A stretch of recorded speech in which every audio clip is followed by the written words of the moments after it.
আমাকে বলতে দেবেন তো? হ্যাঁ বলুন। আমাকে বলতে দিন।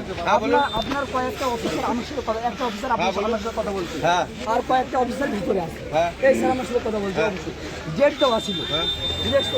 এর ভিতর থেকে আসামিটাই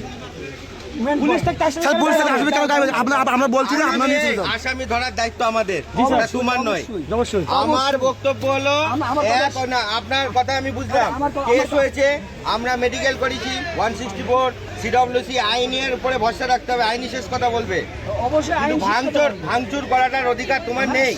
আসামি যদি না ধরতে পারে তুমি প্রশাসনকে চাপ দিতে পারো, এটা তোমার জনগণ হিসাবে, কিন্তু তার বেলা গিয়ে তুমি প্রশাসনের উপরে হামলা করতে পারো না। আমি প্রশাসনের উপরে হামলা করিনি, আমরা কেউ করিনি, এখনো কেউ করিনি। আসামি ধরে নিয়ে যাচ্ছি, তোরা আমাদেরকে হেল্প কর।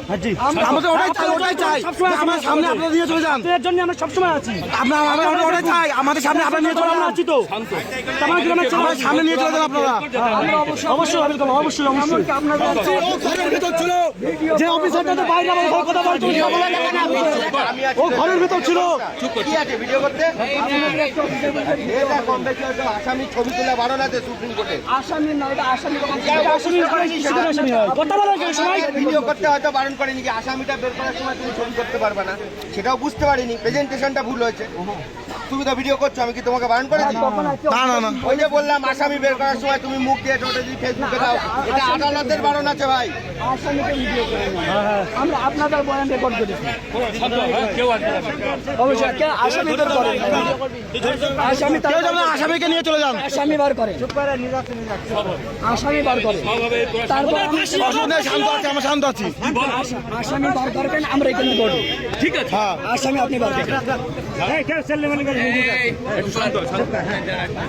দেখো তোমরা কিছু করলে আইন সবার জন্য সমান, তুমি অন্যায় করলে তোমার জন্য সেই একই লাগু। আমার বোনকে 12 বছর আগে মারা গেছে, বুঝতে পেরেছি। এখন সেই একটা মার্ডারের পক্ষে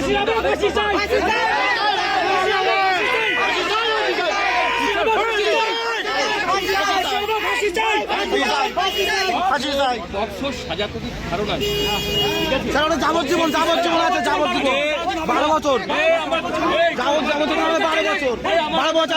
ও পড়ে যাবে এই কেস পাঠাইনি, বুঝতে পেরেছি? এই কেসের জ্বালা এমন। আপনি কত নম্বর ধারা দিবেন? আরে পক্সো, তুমি কি বুঝছেন না? আমি তাহলে পক্সো কি বোঝেন আপনি বলেন?